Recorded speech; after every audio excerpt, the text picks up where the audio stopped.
മഞ്ഞു പൊതിയുന്ന മാമരം കോച്ചുന്ന മലനിര തിളങ്ങുന്ന ബേത്ലഹേമിൽ യൗസേപ്പും മേരിയും മുട്ടി വിളിക്കുന്നു, ഈ ലോകനാഥന്നിടം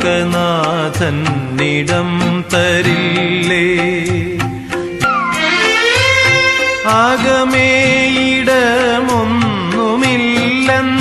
ആകമേയിടമൊന്നുമില്ലെന്നറിഞ്ഞന്നു കാലിത്തൊഴുത്തൊന്നു അഭയമായി മുന്നിൽ പാരിന്റെ നാഥൻ പിറക്കും ഈ പുൽക്കൂട് മണ്ണിന്റെ